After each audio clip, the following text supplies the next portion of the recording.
એમ સમજીએ કે આપણો હમણાંનો હોટ ટોપિક કહી શકીએ કે જે રીતે આપણે ફરીથી જોઈએ છે કે કોવિડના કેસીસ ઘણા બધા વધી ગયા છે અચાનક જ.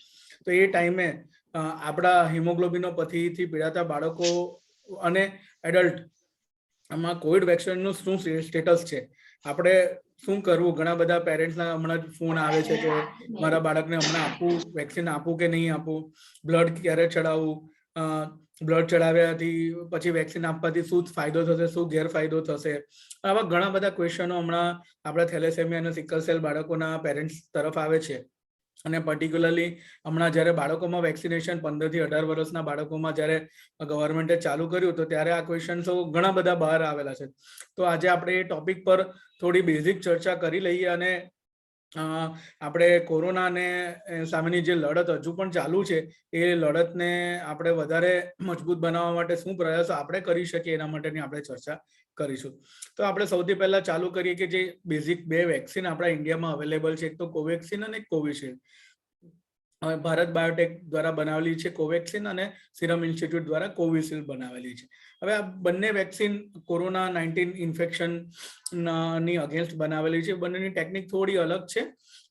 જે કોવેક્સિન જે છે તે આપણે વાયરલ ઇનએક્ટિવેટેડ વેક્સિન કહી શકાય, કિલ્ડ વેક્સિન કહી શકાય, અને જે કોવિશિલ્ડ છે એ રિકોમ્બિનન્ટ વેક્સિન છે.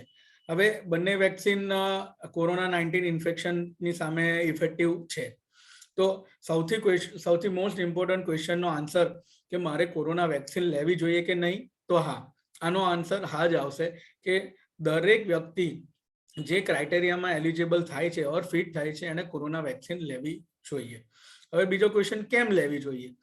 તો કોરોના વેક્સિનથી કોરોના ઇન્ફેક્શન થી બચાઈ નહીં શકાય, પણ ઇન્ફેક્શનના લીધે જે પણ કોમ્પ્લિકેશન થવાના ચાન્સીસ રહેશે કે ભાઈ હોસ્પિટલાઇઝ થવાના ચાન્સીસ રહેશે કે મોટા કોમ્પ્લિકેશન જેમાં આઈસીયુની જરૂર પડે, ઓક્સિજનેશનની જરૂર પડે અને બીજા બધા જે કોરોના રિલેટેડ કોમ્પ્લિકેશન છે એ ઘણા અંશે એટલે ઘણા પર્સન્ટેજ ઓછા થશે અને આપણને રક્ષા કરશે. એમાં પણ જે કોમોર્બિડિટી, હવે કોમોર્બિડિટી વાળા વ્યક્તિ એટલે શું? કોમોર્બિડિટીનો મતલબ શું? એટલે આપણા બધા થેલેસેમિયા, બધા સિકલ સેલ, બધા હિમોગ્લોબિનોપથી વાળા પેશન્ટો કોમોર્બિડમાં આવે. કોમોર્બિડ એટલે કે જેને પણ એવી બીમારી છે કે જેના માટે કોઈ રેગ્યુલર ટ્રીટમેન્ટ લેવી પડે છે, ઓર જે બાળકની કે પેશન્ટની ઇમ્યુનિટીમાં કઈ ને કોઈ રીતે અફેક્ટ કરે છે. તો આપણા જેટલા બી સિકલ સેલ પેશન્ટો છે એ ઇમ્યુનો કોમ્પ્રોમાઇઝ પેશન્ટ કહેવાય, કારણ કે એ લોકોમાં સિકલ સેલના પેશન્ટોમાં સ્પ્લીન, જે આપણું એમ સમજીએ કે ઇન્ફેક્શન રોગ સામે ઇમ્યુનિટી ડેવલપ કરવા માટેનું એક ઇમ્પોર્ટન્ટ ઓર્ગન છે, એ ડિસફંક્શનલ હોય છે. ફિઝિકલી પણ ડિસફંક્શનલ થાય અને એનાટોમિકલી પણ ડિસફંક્શનલ થઈ જાય. તો સિકલ સેલ પેશન્ટો ઓલરેડી ઇન્ફેક્શન માટે હાઈ રિસ્ક કેટેગરીમાં આવે. તો બધા સિકલ સેલ પેશન્ટોએ જો એલિજિબલ હોય તો વેક્સિન કરાવવું જોઈએ. હવે બીજો ક્વેશ્ચન છે કે ભાઈ કઈ વેક્સિન લઈએ આપણે? કોવિશિલ્ડ લઈએ, કોવેક્સિન લઈએ? તો બંને વેક્સિન 18 વર્ષની ઉપર તો એલિજિબલ છે જ. અને જે કોવેક્સિન છે હમણાં જ આપણે 15 થી 18 વર્ષની એજ ગ્રુપમાં આપણે ગવર્મેન્ટે અપ્રૂવ કરી છે અને એનું વેક્સિનેશન ડ્રાઈવ ચાલુ કર્યું છે. તો આપણા દરેક સિકલ સેલ ઓર થેલેસેમિયા પેશન્ટો આ ક્રાઇટેરિયામાં જો ફૂલફિલ થાય તો એ વેક્સિન લઈ શકે. એટલે 18 વર્ષની ઉપર વાળા કોઈ બી કોવિશિલ્ડ કે કોવેક્સિન લઈ શકે અને 15 થી 18 વાળા કોવેક્સિન લઈ શકે. 2 ડોઝ કમ્પ્લીટ કરવા બહુ જ જરૂરી છે, કારણ કે સિંગલ ડોઝની એફિકસી બહુ જ ઓછી છે, 40 to 50% છે, જ્યારે 2 ડોઝનું એફિકસી આપણે 70 to 80% જેટલું થાય છે. અને એમ જાણવા મળ્યું છે ડેટા પ્રમાણે કે આપણી બધી વેક્સિનો, આજે બધા વેરિયન્ટ્સો, નવા વેરિયન્ટ્સ આવે છે, ડેલ્ટા વેરિયન્ટ્સ આવે, કાપા વેરિયન્ટ આવે, ઓમિક્રોન ને ઘણા બધા વેરિયન્ટ્સો આવતા જાય છે, તો એમાં પણ ઇફેક્ટિવ થાય છે. તો વેક્સિન લેવી જોઈએ. કઈ વેક્સિન લેવી જોઈએ? એમાં 18 વર્ષની ઉપરવાળા પાસે 2 ઓપ્શન છે, કોવિશિલ્ડ અને કોવેક્સિન. 15 થી 18 વાળા માટે એક જ ઓપ્શન છે, કોવેક્સિન. 2 ડોઝ લેવા બહુ જરૂરી છે. હવે 2 ડોઝ ક્યારે લેવા? નોર્મલી 2 વેક્સિન વચ્ચેનો ગેપ મિનિમમ 4 વીક હોવો જોઈએ. એટલે પહેલો ડોઝ અને બીજા ડોઝની વચ્ચે 4 વીકનો ગેપ હોવો જોઈએ. અમુક વખતે 4 થી 12 વીક પણ હોય છે, પણ જે રીતની ગવર્મેન્ટ ગાઈડલાઈન હોય છે એ પ્રમાણે મિનિમમ 4 વીકનો ગેપ રાખીને એ કરવું જોઈએ. બંને વેક્સિન ઇન્ટ્રામસ્ક્યુલર ઇન્જેક્શન ડેલ્ટોઇડ પર મૂકવામાં આવે છે, 0.5 ml ઇન્ટ્રામસ્ક્યુલર આપવામાં આવે છે. હવે સિકલ સેલ વાળા પેશન્ટો માટે નેવર થેલેસેમિયા પેશન્ટો જે લોકોમાં હાઇપર કોએગ્યુલેબિલિટી એટલે કે લોહી થોડું જાડું હોય છે, એ બીમારીના કારણે જ હોય છે, હાઇપર કોએગ્યુલેબલ સ્ટેટ કહેવાય એના માટે. અને સિકલ સેલ બાળકોમાં ઓર સિકલ સેલ પેશન્ટોમાં એના લીધે સ્ટ્રોકના ચાન્સીસ પર વધારે હોય. તો ત્યારે એમ કહેવાય છે કે કોવેક્સિન કોવિશિલ્ડ કરતાં વધારે ઇફેક્ટિવ કરતાં બી ઓછી સાઇડ ઇફેક્ટ વાળું કહી શકાય. કારણ કે કોવિશિલ્ડમાં ડેટા એ છે કે દેર ઇઝ રેર ચાન્સીસ, બહુ જ ઓછો ચાન્સ છે કે એમાં આવા હાઇપર કોએગ્યુલેબલ સ્ટેટમાં કોમ્પ્લિકેશન થવાના ચાન્સીસ બીજી વેક્સિન કરતાં વધારે છે. એટલે આપણા પેશન્ટો માટે કોવેક્સિન પ્રિફરેબલ છે, પણ જો કોવેક્સિન નથી અવેલેબલ એટલે નહીં લેવાનું એવું નહીં, તો કોવિશિલ્ડ લઈ શકાય. આ મારો પોતાનો પર્સનલ ઓપિનિયન છે, જે ડેટા આપણને મળેલા છે. હવે સૌથી મોસ્ટ ઇમ્પોર્ટન્ટ કે આ બધા પેશન્ટોમાં જેવું કે થેલેસેમિયા, સિકલ સેલ છે, હિમોફિલિયા છે, એમાં આ વેક્સિનનો કોઈ ડેટા નથી સ્પેશિયલ, કારણ કે આ બધા સ્પેશિયલ કેસીસ કહેવાય. અને સ્પેશિયલ કેસીસમાં વેક્સિન કઈ રીતે વર્તે છે એવી કંપની પાસે પણ કોઈ ડેટા નથી. પણ એ હિતાવહ છે કે આ પેશન્ટો વેક્સિન લે, કારણ કે કોરોનાના લીધે જે પ્રોબ્લેમ થશે એ વધારે પ્રોબ્લેમ સિકલ સેલ અને થેલેસેમિયા બાળકોમાં થશે. તો વેક્સિન એક જ હમણાં એમ સમજો કે પ્રૂવન હથિયાર કહેવાય કોરોના સામે લડવામાં. અને આપણને ખબર જ છે કે ભાઈ prevention is better than cure. તો આપણે બધા સિકલ સેલ પેશન્ટો એલિજિબલ ક્રાઇટેરિયામાં ફિટ થતા હોય તો એ લોકોએ 2 ડોઝ વેક્સિનના જેટલું જલ્દી હોય એટલું લઈ શકાય. હવે બીજું ઇમ્પોર્ટન્ટ કે ભાઈ આનાથી સાઇડ ઇફેક્ટ શું થઈ શકે. તો મોસ્ટ ઓફ પેશન્ટોમાં કે મોસ્ટ ઓફ જ્યારે અમે પણ વેક્સિન લીધી છે ત્યારે બહુ જ ઓછી સાઇડ ઇફેક્ટ, કોઈને સાઇડ ઇફેક્ટ નથી થઈ. હવે સાઇડ ઇફેક્ટમાં તો શું થાય કે લોકલ સાઇટ પર એટલે જ્યાં ઇન્જેક્શન મૂક્યું હોય ત્યાં દુખાવો થઈ શકે, ત્યાં તમને થોડું ગરમ લાગી શકે, એકાદ દિવસ ફીવર આવી શકે, ઓર કોઈ શરીરમાં દુખાવો કે એવું થાય. આ બધા લક્ષણો 24 થી 48 કલાકની અંદરમાં આવી જાય છે અને સારા પણ થઈ જાય છે. એના માટે તમે તમારા ડોક્ટરની સલાહ પ્રમાણે દવા લેવી. હમણાં બહુ જોવું છે રૂટીનલી કે ઓલરેડી જ્યારે વેક્સિન આપે ત્યારે સાથે કોમ્બીફ્લેમ આપી દે, પેરાસિટામોલ આપે, જે રાઈટ પ્રેક્ટિસ નથી. સિમ્ટમ થાય તો આપવાના છે, સિમ્ટમ નહીં થાય તો નથી આપવાના. એટલે પેશન્ટને જો થાય તો એ પેશન્ટે ડોક્ટરને, કારણ કે આપણે જે ખરેખર પેશન્ટને કંઈ થાય છે ડોક્યુમેન્ટ કરવું પણ જરૂરી છે, તો આપણને ખબર પડે કે આપણી વેક્સિનમાં કેટલા % સાઇડ ઇફેક્ટ થાય છે. આપણે જો પહેલેથી જ કોમ્બીફ્લેમ ઓર પેરાસિટામોલ આપીને રહીશું તો આપણને ક્યારેય નહીં ખબર પડશે કે આપણી વેક્સિનની સાઇડ ઇફેક્ટ કેટલી થાય છે. અને આપણને એકચ્યુઅલ ડેટા મળશે તો આપણો જ વેક્સિનમાં આપણો કોન્ફિડન્સ ઓર વધશે. તો જે પણ વેક્સિન પ્રોવાઈડર છે ઓર જે પણ છે તે લોકોએ એડવાન્સમાં કોઈ બી દવા લેવાની જરૂર નથી. જો તકલીફ થાય તો તકલીફ તમારા ડોક્ટર ઓર વેક્સિન પ્રોવાઈડરને ઇન્ફોર્મ કરો અને એમની સલાહ પ્રમાણે લો. હવે બાકી કોઈ પેશન્ટને માઇલ્ડ સાઇડ ઇફેક્ટ થતી હોય છે, બહુ જ રેરલી એલર્જીક રિએક્શન થાય. હવે એલર્જીક રિએક્શન એટલે શું? બધાને કે એલર્જી એટલે શું થઈ શકે? તો એલર્જીમાં સામાન્ય રિએક્શન થઈને બહુ હેવી રિએક્શન પણ એક પોસિબિલિટી છે. સામાન્ય રિએક્શન એટલે કોઈને લાલ ચકામાં પડે, કોઈને કદાચ બ્લડ પ્રેશર ઓછું થઈ જાય અને ચક્કર જેવું આવી શકે. સાઇડ ઇફેક્ટ સિવિયર ક્યારે કહેવાય? સિવિયર એલર્જીક રિએક્શન કોને કહેવાય? કે જ્યારે શરીરમાં સોજો થાય, શ્વાસ લેવામાં તકલીફ થાય, ઓક્સિજન સેચ્યુરેશન ઓછું થઈ જાય, તો આવા એલર્જીક રિએક્શન એમ સમજો કે બહુ સૌથી રેર સાઇડ ઇફેક્ટ આ વેક્સિનની થઈ શકે. અને એમ ડેટા પ્રમાણે આ એક જ કોન્ટ્રાઇન્ડિકેશન છે વેક્સિન લેવાનું, કે જો તમને આ વેક્સિનથી કોઈ બી એલર્જીક રિએક્શન થઈ હોય તો તમે બીજો ડોઝ નહીં લઈ શકો.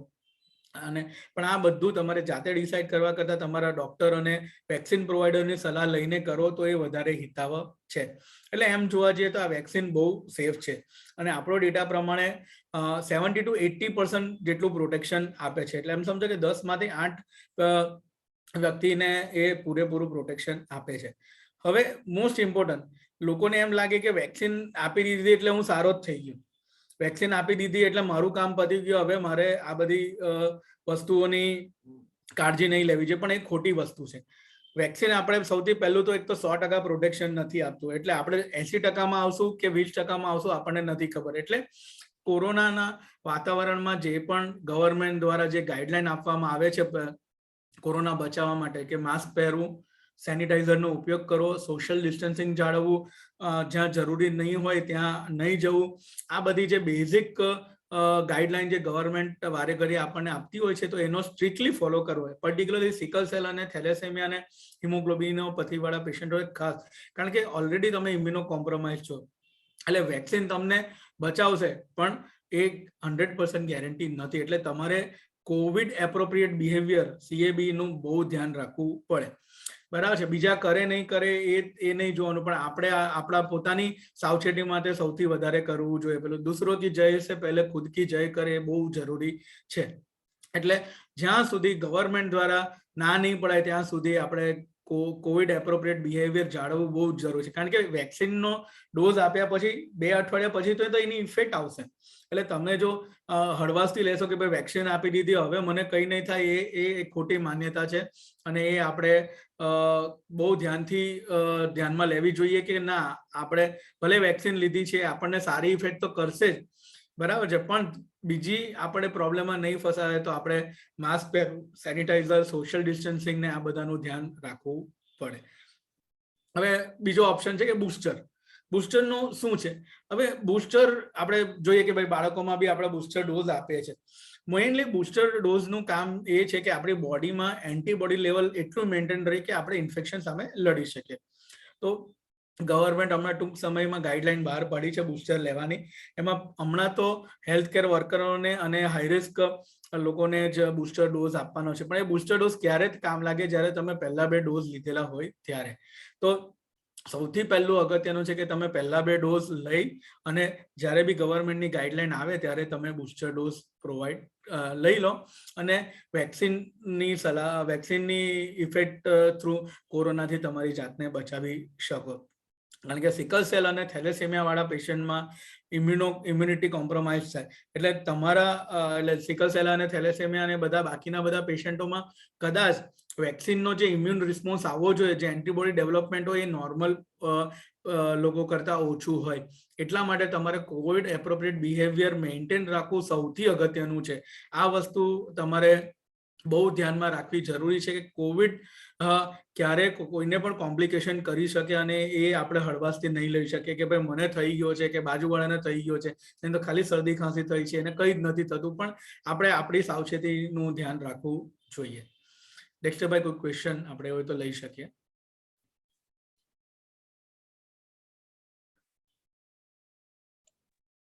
કોઈ બાળકને કદાચ કોવિડ પોઝિટિવ થાય તો એક્ઝેક્ટલી તરત એને બતાવવા જવું જરૂરી છે કે પછી કઈ સિમ્પટમ કરીને કે ભાઈ વધારે કોઈ તકલીફ થાય તો જ જવું જોઈએ? ના, ડેક્સ્ટરભાઈ, હવે કોરોના બધા માટે નવી બીમારી છે અને નવી બીમારીમાં નોલેજ પણ બહુ લિમિટેડ છે. એટલે આમાં કોઈ પણ ઇવન એડલ્ટ કે પીડિયાટ્રિક કોઈ પણ જાતે ડિસાઇડ નથી કરવાનું કે મારે શું કરવાનું છે. તમારે નજીકના કોઈ બી હેલ્થકેર ફેસિલિટીમાં જઈ અને બતાવવું જોઈએ, ભલે માઇલ્ડ હોય, બરાબર છે. તમે ઓલરેડી કોરોના ઇન્ફેક્શનથી થઈ ગયા છો એટલે કોઈ બી ફેઝમાં કોમ્પ્લિકેશન આવવાના ચાન્સીસ રહે છે. તો એ કેસમાં તમે તમારા ડૉક્ટરને નોટિફાઈ કરો, તમારા હેલ્થ સિસ્ટમમાં નોટિફાઈ કરો અને ડૉક્ટરની સલાહ મુજબ વર્તો, એ જ સૌથી વધારે હિતાવહ છે. ઘરે તમે તમારી ઈચ્છા મુજબ જે પણ પ્રિકોશન ઓર જેવી દવા કરવું હોય એ કરી શકો છો, પણ ડૉક્ટરની સલાહ લેવી બહુ જ અગત્યની છે. અને જે આપણે કીધું કે ભાઈ કોવિડ બાળકોનો વચ્ચે થયો છે એટલે બહુ વધારે નહીં પણ ઓછો, પણ એમને કોવિડ થઈ ગયો તો વેક્સિન એ જ પ્રમાણે લેવાની છે જે વચ્ચે ગેપ પાડવાનો છે તે? હવે ધારો કે કોઈને પણ કોવિડ વેક્સિન થાય છે કે ભાઈ પીડિયાટ્રિક પેશન્ટને થાય છે કે એડલ્ટને થાય છે, તો સિમ્ટમ્સ કમ્પ્લીટલી ગયા પછી 14 દિવસ પછી એ વેક્સિન લઈ શકે. અને પણ એ ગવર્મેન્ટના ક્રાઇટેરિયામાં ફિટ થવો જોઈએ. અત્યારે તો 15 વર્ષથી નાનામાં આપણે વેક્સિન નથી તો એ લોકોને વેક્સિન નથી આપવાની, પણ જે 15 થી મોટા છે અને જેને કોરોના થઈ ગયો છે 2 અઠવાડિયા પછી, કમ્પ્લીટલી સારા થયાના 2 અઠવાડિયા પછી એ લોકો વેક્સિન લઈ શકે. આપણી સાથે ડોક્ટર વિકાસ મેડમ છે. કદાચ હું એમની વિનંતી કરું છું કે થોડું પ્રકાશ પાડે અને આપણને પણ ગાઈડ કરે, જેથી કે એમણે ઘણું બધું કામ, એટલું બધું કામ કર્યું છે એમણે. તો વિકાસ મેડમને કહીશ કે થોડું ચર્ચા કરે. મેમ. ડોક્ટર અંકિતે જે વાત કરી એનાથી વધારે વેક્સિન વિશે કોઈ વાત થઈ શકે એમ છે નહીં, કારણ કે એમણે પોતે જેમ કીધું તેમ વેક્સિન એ નવી વસ્તુ છે, આ ઇન્ફેક્શન પણ નવું છે, આપણે બધા એના વિશે શીખી રહ્યા છે, જાણી રહ્યા છે, પણ એમણે જાતે ઘણા બધા કેસીસ ને હેન્ડલ કર્યા હોય, વાંચન વધારે કર્યું એટલે કહી શકે. મારે ફક્ત ખાલી એટલું જ કહેવાનું છે કે આવી કોઈ પણ સમસ્યાવાળા લોકો ખાસ ઇમ્યુનો કોમ્પ્રોમાઇઝ હોય, એમને રોગ પ્રતિકારક શક્તિ નબળી હોય ત્યારે એમણે વિશેષ કાળજી રાખવી પડે. રસીકરણ બીજા પણ કરાવેલા જ હોય એ લોકોને, એટલે આ એક વધારાનું રસીકરણ થઈ રહ્યું છે માનીએ, અને મહદઅંશે આ રસી હજુ સુધી સલામત જણાય છે એમ પણ એમણે વાત કરી. અને બાળકોને તો કોવેક્સિન જ આપવામાં આવે છે, કોવિશિલ્ડ નહીં, એટલે એમાં એની પણ ચિંતા. ઘણી વખત આપણી પાસે ચોઈસ નથી હોતી કે આપણે કઈ વેક્સિન જે આપણા વિસ્તારમાં મળતી હોય તે લેવી પડે, એટલા માટે ધ્યાન દોરું છું. એક વસ્તુ ચોક્કસ કહેવી છે, જે હું વારંવાર એમ પણ કયા કરું છું બધા કિસ્સા માટે, કે વેક્સિન મુકાવે એનો અર્થ માસ્ક ની, એ પણ કીધું છું કે ડોક્ટર અંકિત પરમારે માસ્ક નહીં પહેરવો કે હાથ સ્વચ્છ નહીં રાખવા એવું આવતું નથી, ગીર્દીમાં નહીં જવું એવું આવતું નથી. આ વાત ખાસ કરીને આ વ્યક્તિઓએ જે એમણે વધારે ધ્યાન રાખવાનું છે. આપણે પહેલેથી શીખેલા છીએ કે આપણે એક વિશિષ્ટ વ્યક્તિઓ છીએ અને આપણને વધારે કાળજીની જરૂર છે અને કાળજી આપણે રાખવી પડે એમ છે. સીધી ભાષામાં સમજાવીએ તો એવું કે વેક્સિન છે તે જાય પછી શરીરની અંદર વાયરસ શું પ્રક્રિયા કરે તેને અટકાવવાની કોશિશ કરે. એનો અર્થ એવો નથી કે વાયરસ આપણા નાક કે મોંમાં જઈ નહીં શકે વાતાવરણમાં હોય તે. એટલે નાક કે મોંમાં જતું અટકાવવા માટે આપણે માસ્ક પહેરવું પડે. નહીં તો વેક્સિન કરેલી હોય પણ એની આપણે પાસે રોગ પ્રતિકારક શક્તિ ઓછી હોય તો વાયરસ શરીરમાં પ્રવેશે તો કદાચ આપણને પૂરું રક્ષણ મળે નહીં, અને એનું કોઈ લેબલ નથી આવતું કે આને વધારે થવાનું છે, આને ઓછું થવાનું છે. એટલે બધા જ હાઈ રિસ્ક છે એમ માનીને આપણે તો માસ્ક વાપરવો જ પડે, ભીડભાડમાં જવાનું ટાળવું પડે, અને જરૂર નહીં હોય તો સુધી બહુ બહાર જવાનું પણ આપણે ટાળવું પડે હાલના સંજોગોમાં. અત્યારે વાયરસ બહુ ઝડપથી, વાયરસની આ પ્રકૃતિ જ છે કે એક વખત ફેલાવો શરૂ થાય એટલે ઝડપથી ફેલાવા માંડે, અને એની કેટલા ગણો ફેલાશે તેનું કોઈ આપણી પાસે માપ આવે નહીં, થાય તે જોવું પડે આપણે. એટલે એની ગણતરીઓ બધા કરે, આપણે કોશિશ કરીએ છીએ શીખવાની પણ. અને વાયરસનો બીજો પણ એક ગુણધર્મ છે કે પોતાની સર્વાઈવલ માટે, પોતે હાજરી પોતાની ટકાવી રાખવા માટે એ થોડું થોડું પોતાનું સ્વરૂપ બદલવાની કોશિશ કરે, પોતાની જલદતા વધારે કે ઘટાડે, અને એમ જ ધીમે ધીમે એ ડિસેપિયર થઈ જાય, ખોવાઈ જાય. એટલે એ જ્યાં સુધી ખોવાય નહીં ત્યાં સુધી આપણે તો તકેદારી રાખવી જ પડે, અને આપણા હાથમાં જેટલું છે એટલે આપણે ચોક્કસ કોશિશ કરવી પડે. એટલે હું એ પણ કહીશ કે જે લોકોને ફોલિક એસિડ ને એવું લેવાની જરૂરિયાત છે તે એમાં ચૂકે નહીં, અને આહારમાં પણ કાળજી રાખો કે રોગ પ્રતિકારક શક્તિ મળે એવું. આપણી આસપાસ ગામમાં, ગ્રામ્ય વિસ્તારમાં કેસો વધારે છે અને ગ્રામ્ય વિસ્તારમાં આવી વસ્તુઓ આસપાસ જ હોય છે. શહેરમાં તકલીફ પડે શોધવા જવાની, તો તે સંજોગમાં રોગ પ્રતિકારક શક્તિ વિશે પણ થોડુંક આપણે કાળજી રાખીએ, એવો ખોરાક લેવાની, એવા અને સૌ હિંમત રાખીને ડોક્ટરની સલાહ મુજબ કાર્યવાહી કરીએ. મને બોલવાની તક આપી તે બદલ આભાર. Thank you very much ma'am. Kulin Patel એમણે કઈ હાથ રેસ કર્યો છે, તમે અનમ્યુટ કરી શકો પોતાને અને પૂછી શકો છો. જી, પૂછવાનું કરતા એક ડોક્ટરોના તરફથી એક વાત એ સમજાવી હતી મારે કે ગઈકાલે જ એક મારા માતાશ્રીને લઈને એક હોસ્પિટલ ગયો હતો, તો ત્યાં એક બેનર એવું મારેલું હતું કે મોં ઉપર માસ્ક અવશ્ય પહેરો. તો મારા માતાજીએ મને એવું કહ્યું કે જો આ દવાખાનામાં જ બોર્ડ ખોટું માર્યું છે. માસ્ક આપણે એકચ્યુઅલી નાકની ઉપર પહેરવાનો હોય છે, અને મોટાભાગના વડીલોને આપણે જોઈએ પણ છીએ કે નાકથી નીચે મોં ઉપર જ મોટાભાગે પહેરતા હોય છે, અને આપણે મોટાભાગે વડીલોને જ સાચવવાના વધારે થાય છે આ દિશામાં. તો એક મારી રિક્વેસ્ટ એ હતી કે એક ડોક્ટર તરીકે કે પછી એક આપણે સમાજસેવી તરીકે સૌને એ સમજાવીએ કે આપણે માસ્ક મોં ઉપર નથી પહેરવાનું, માત્ર દંડથી નથી બચવાનું, પણ આપણે નાક ઉપર માસ્ક પહેરવાનું છે કે જેથી કરીને આપણા શ્વાસમાં વાયરસ ન પ્રવેશી શકે. બસ આટલી જ મારી વાત હતી. આભાર. Thank you કુલનભાઈ. સો આ બધી નાની નાની વસ્તુઓ પણ બહુ જ ઇમ્પોર્ટન્ટ હોય છે, અને એકચ્યુઅલી જ્યારે કોરોના થાય છે ત્યારે આપણને રિયલાઇઝ થાય છે.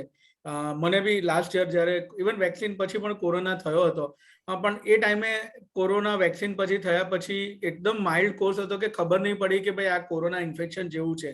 ખાલી આપણો માનસિક ડર રહી કે કોરોના થયો છે. પણ વેક્સિન પછી જ્યારે જેટલો પણ મારો એક્સપિરિયન્સ છે અમારા કલીગમાં, ડોક્ટર્સ ગ્રુપમાં, કે જેને પણ કોરોના થયો છે એ લોકોનો કોર્સ એકદમ માઇલ્ડ થયો છે.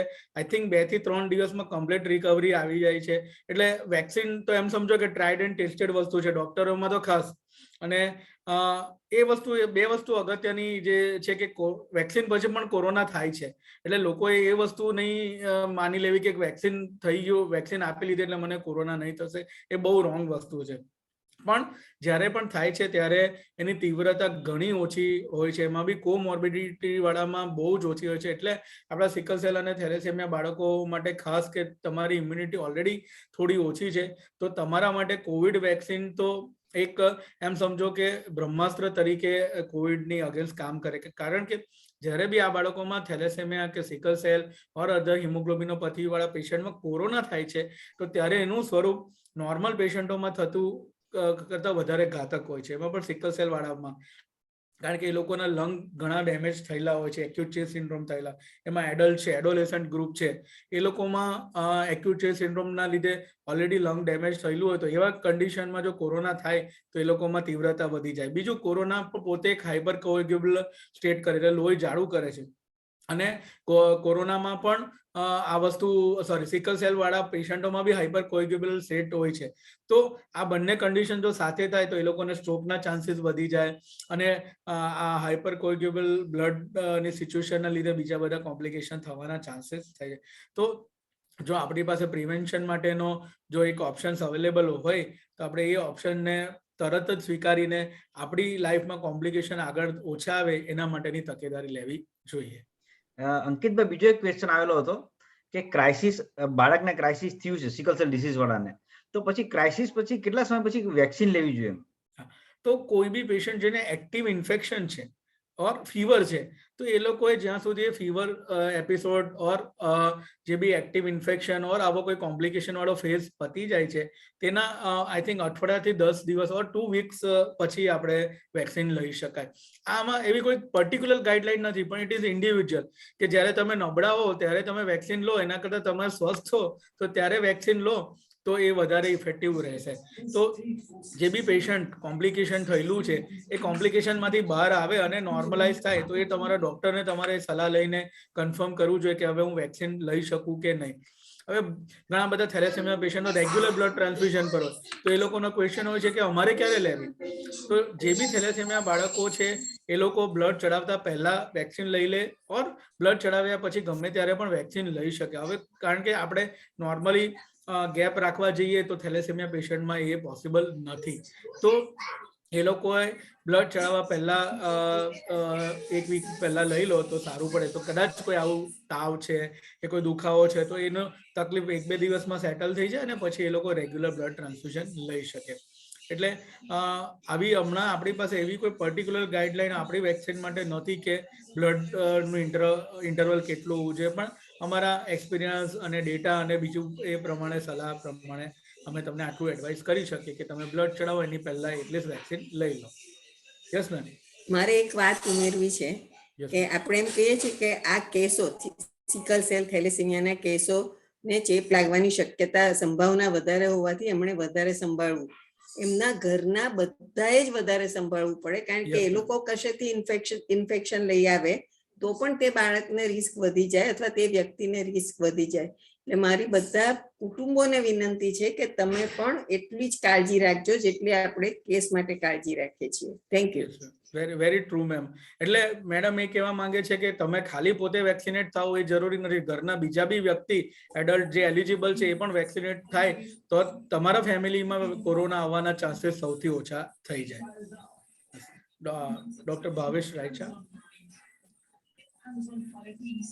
You can unmute. સર, તમે વાતમાં જણાવી દીધું એટલે વારંવાર પ્રશ્નો સિકલ સેલ ડિઝીઝ પેશન્ટ આવતા હોય છે કે થેલેસેમિયાના કે પ્રી અને પોસ્ટ ટ્રાન્સફ્યુઝનમાં ક્યારે લેવી જોઈએ, પણ એ તમે જણાવી દીધું છે. Thank you very much. Thank you. બીજું એક ક્વેશ્ચન કે હિમોફિલિયા પેશન્ટ ઓર જેને બ્લીડિંગ ડિસઓર્ડર છે એ લોકો પેશન્ટમાં શું કરી શકીએ આપણે? તો બેઝિકલી એ લોકો પણ વેક્સિન લઈ શકે. હવે એ લોકોમાં હિમેટોમાના ચાન્સીસ હોય તો આપણે શું કરી શકીએ? એક તો 23 to 25 ગોઝની નીડલ, એટલે થોડી પતલી નીડલ યુઝ કરીને વેક્સિન આપ્યા પછી 2 મિનિટ સુધી પ્રેશર આપવાનું રબ કર્યા વગર. અને પેરેન્ટ્સને ઓલરેડી તમારે કાઉન્સેલ કરીને રાખવાનું કે જો હિમેટોમા કે એવું કંઈ પણ ડેવલપ થાય છે તો તમે તરત જ હેલ્થકેર ફેસિલિટીને કોન્ટેક્ટ કરો, તો ઇફ રિક્વાયર્ડ અમે ફેક્ટર કે એવું કંઈ આપી શકીએ. હવે આ હિમોફિલિયા વાળા પેશન્ટોમાં હિમેટોમાના ચાન્સીસ ઘણા બધા એવું કરે છે કે ભાઈ પહેલેથી ફેક્ટર લઈને આવે અને પછી એ કરે છે, જે બરાબર નથી. કારણ કે એ ફેક્ટર પણ એ ઇમ્યુનોલોજીકલ પ્રોડક્ટ છે, બરાબર છે, અને વેક્સિન પણ એક ઇમ્યુનોલોજીકલ પ્રોડક્ટ છે. તો ઘણી વખત એવું જાણવા બી મળે કે 2 ઇમ્યુનોલોજીકલ પ્રોડક્ટ સાથે આપો તો એકની ઇફેક્ટ ના આવે. તો બેસ્ટ ઓપ્શન છે કે તમે તમારું જે રૂટીન શેડ્યુલ છે એ પહેલા બતાવો, અને જ્યારે બી તમને એ ગેપ અવેલેબલ હોય ત્યારે મેક્સિમમ પ્રિકોશન લઈને વેક્સિન લઈ લો. કારણ કે આ એક વેક્સિનમાં એવું પણ જાણવા મળ્યું છે કે પોતે બી પ્લેટલેટ કાઉન્ટ ઓછા કરાવે અને બ્લીડિંગ એ કરી શકે. તો મેક્સિમમ જ્યારે તમે કોમ્પ્લિકેશન કંટ્રોલ કરીને આપણે વેક્સિન લઈ શકતા હોય તો એક કન્ડિશનમાં આપણે વેક્સિન લઈ લેવી જોઈએ.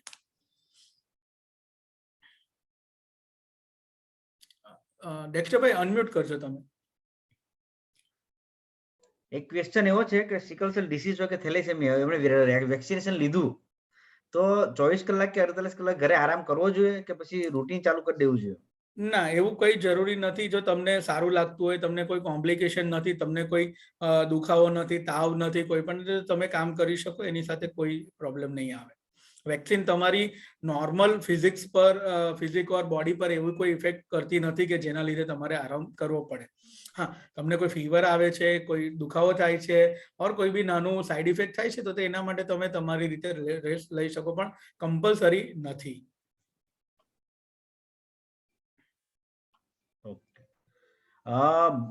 ડોક્ટર ભરત પરમાર સાહેબને કહીશ કે એમનું વિશે થોડું કે દાહોદમાં કામ કરે છે ઘણા સમયથી, તો સાહેબ થોડું પોતાના વિસ્તાર વિશે અને થોડું કઈ એમને જે છે એમને એક્સપિરિયન્સ એ વિશે થોડી 5 મિનિટ ચર્ચા કરે. સાહેબ અનમ્યુટ કરો, અનમ્યુટ.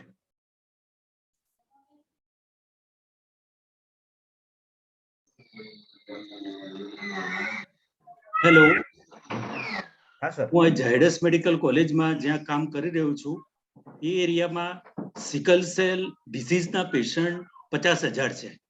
એટલે તે ગોધરા, દાહોદ અને જંબુઆ ડિસ્ટ્રિક્ટ. એટલે આ કોરોના છે એટલે એની તકેદારી તો રાખવી જોઈએ, પણ ગભરાવાની બી જરૂર નથી. કારણ કે મેં આ જે 2 વર્ષમાં સિકલ સેલ એનિમિયા અને થેલેસીમિયા વાળા પેશન્ટમાં કોરોનાના ઇન્સિડન્સ બહુ ઓછા છે અને સિરિયસ બી નથી, માઇલ્ડ છે. એટલે આ માટે તકેદારી જરૂર રાખવી, પણ ગભરાવાની જરૂર નથી.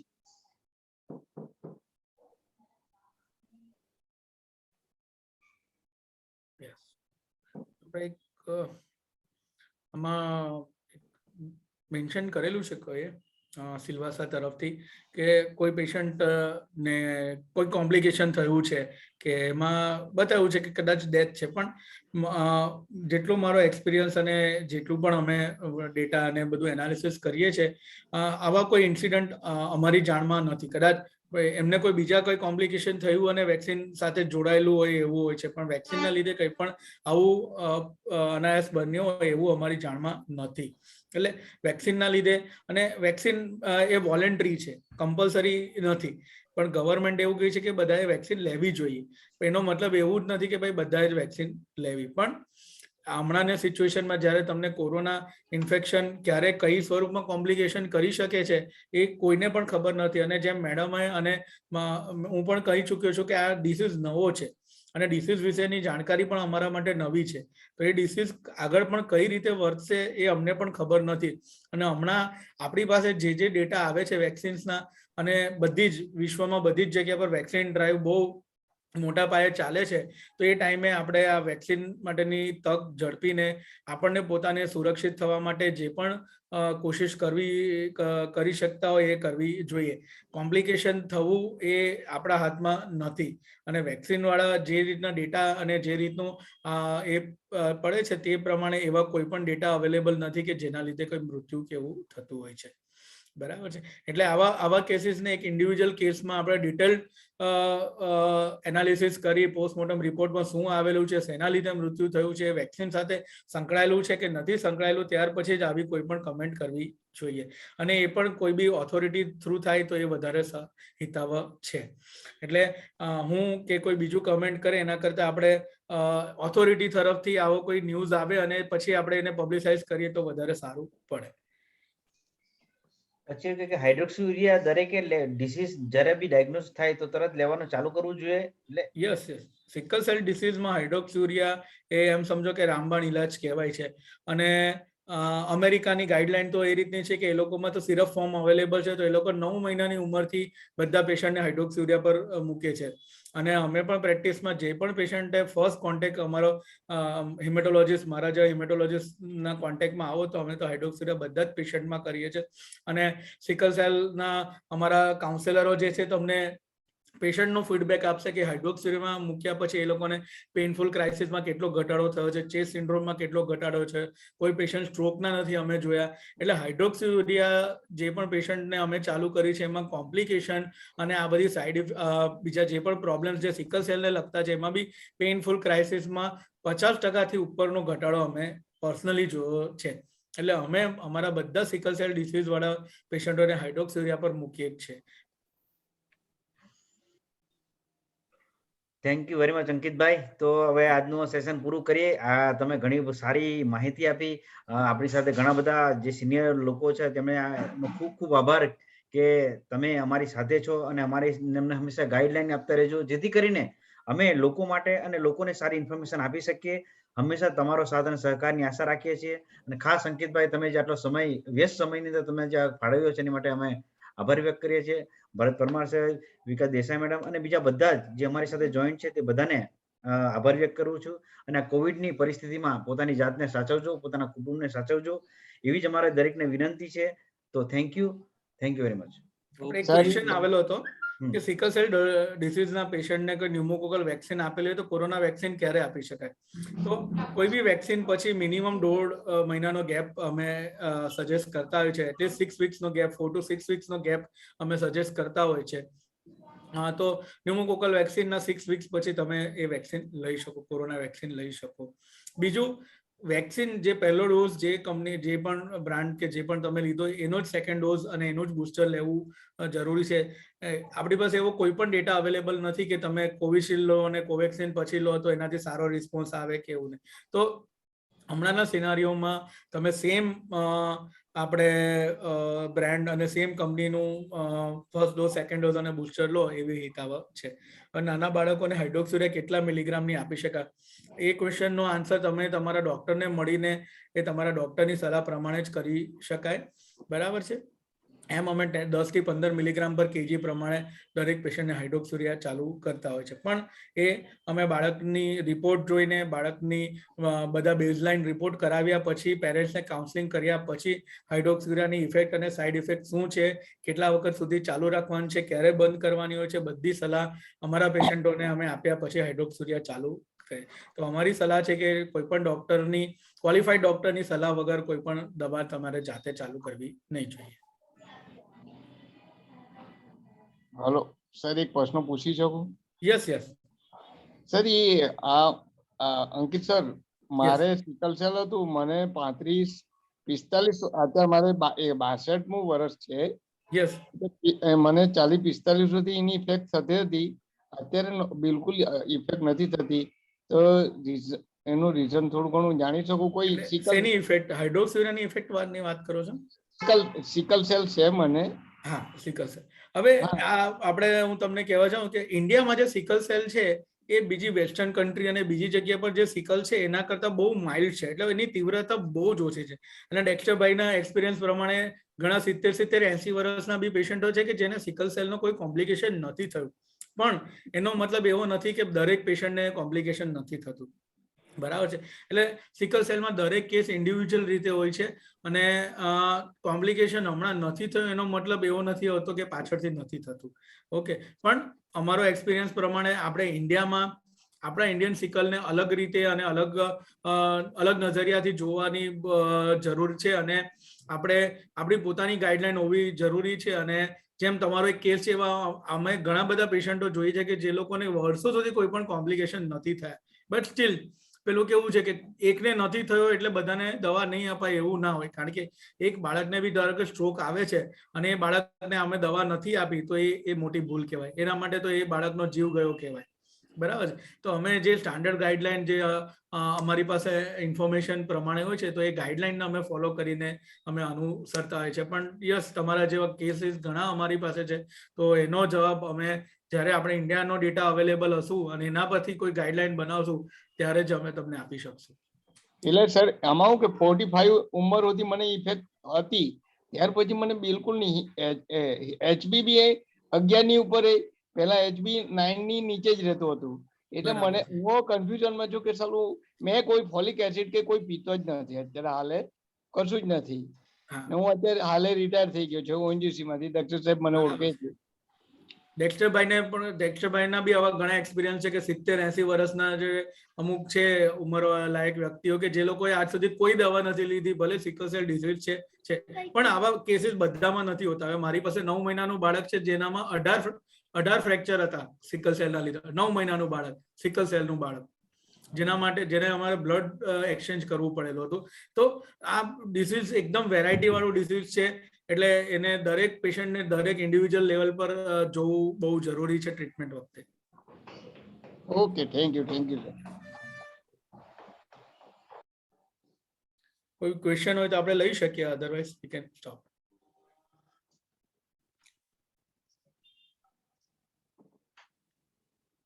ઓકે, થેન્ક યુ ડેક્સ્ટરભાઈ. Okay, thank you. યસ.